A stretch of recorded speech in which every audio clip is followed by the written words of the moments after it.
تو اللہ ایک ظالم کو دوسرے ظالم سے پٹواتے ہیں. تو آج بھی رشیا چائنا وہ اسرائیل کے حق میں نہیں ہے. عین ممکن ہے اللہ مظلوموں کی آواز سے ایسے حالات پیدا کر دے کہ اس جنگ میں براہ راست کون کود پڑے؟ سوویت یونین کود پڑے. اور اگر سوویت یونین اس جنگ میں کود پڑا جس کے پورے چانس لگ رہے ہیں تو پھر یہ تیسری جنگ عظیم کی طرف معاملہ جائے گا. اور اس کے ذمہ دار مسلمان یا فلسطین نہیں ہوں گے. اس کے ذمہ دار ناجائز اسرائیل ہے جس نے ناجائز قبضہ فلسطین پہ کیا ہے. اور پھر دنیا میں جو تباہی ہوگی نا، تباہی ہوگی وہ میرے اور آپ کے تصور سے بھی زیادہ ہے. کیونکہ اب تلواروں سے یا صرف ہوائی جہازوں سے جنگ نہیں ہوتی، اب سب کے پاس نیوکلیئر ہتھیار ہیں، اب ایٹم بم چلیں گے. ہمیں اللہ کی رحمت سے اور قرآن اور حدیث کی جو بشارتیں مل رہی ہیں اس سے پوری امید ہے کہ انشاءاللہ یہ جو ابھی حالات ہوئے ہیں یہ فلسطین کی شکست پہ منتج نہیں ہوں گے. انشاءاللہ یہ اسرائیل کی شکست پہ اور یہودیوں کی ہمیشہ کے لیے شکست پہ اس کا نتیجہ نکلے گا انشاءاللہ. اور نبی صلی اللہ علیہ وسلم کی وہ حدیث پوری ہوگی کہ تمہاری جو بڑی جنگ ہوگی، نبی نے کیا فرمایا؟ اس امت کی ایک جماعت ہمیشہ جہاد کرتی رہے گی. لا یزال طائفۃ من امتی ظاہرین علی الحق. ہر دور میں لڑائی ہوئی ہے، جہاد ہوا ہے. آپ اس ہسٹری اٹھا کے دیکھ، کہیں نہ کہیں جہاد ہمیشہ ہوتا رہا ہے. تو آج بھی ایسا ہوگا. اور بالآخر یہ معاملات اگر بین الاقوامی دنیا نے کنٹرول نہیں کیے تو نبی صلی اللہ علیہ وسلم کی پیش گوئیاں انشاءاللہ بہت جلد پوری ہونے والی ہیں. نبی صلی اللہ علیہ وسلم نے فرمایا تمہاری یہود سے لڑائی ہوگی، جہاد ہوگا. یہاں تک کہ کوئی یہودی اگر پتھر کے پیچھے چھپے گا تو پتھر کہے گا کہ اے مسلمان یہ یہودی ہے، اس کو قتل کر دے، یہ میرے پیچھے چھپا ہوا ہے. ہر درخت بھی گواہی دے گا، ہر پتھر بھی گواہی دے گا، الا الغرقد، سوائے غرقد درخت کے. یہودیوں کا کوئی مقدس درخت ہے جو اسرائیل میں بہت زیادہ لگاتے بھی ہیں یہ لوگ. نبی صلی اللہ علیہ وسلم نے جب یہ بات ارشاد فرمائی تو اس وقت مسلمانوں کی یہودیوں سے ایسی کسی لڑائی کا تصور بھی نہیں تھا.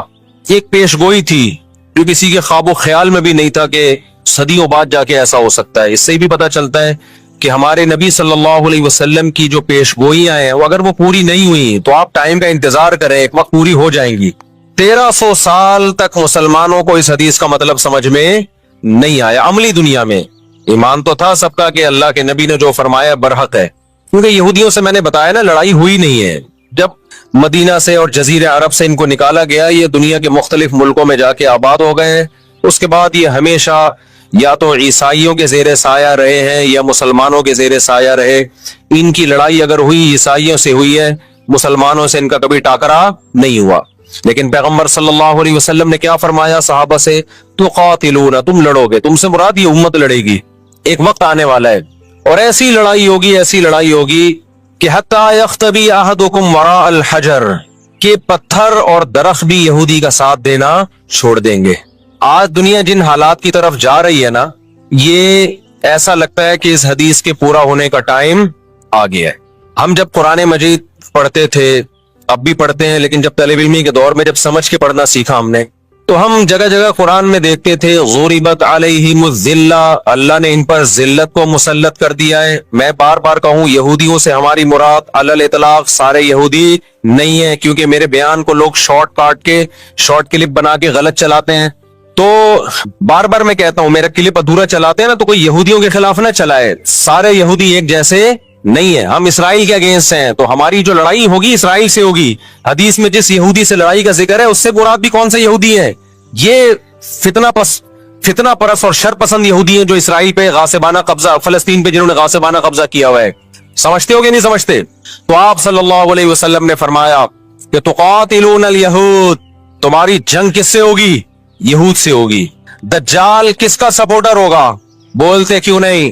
ابھی تو دجال آیا نہیں ہے اور آپ نے بولنا چھوڑ دیا ہے. جب آئے گا تو پھر تو اچھوں کی بولتی بند ہو جائے گی.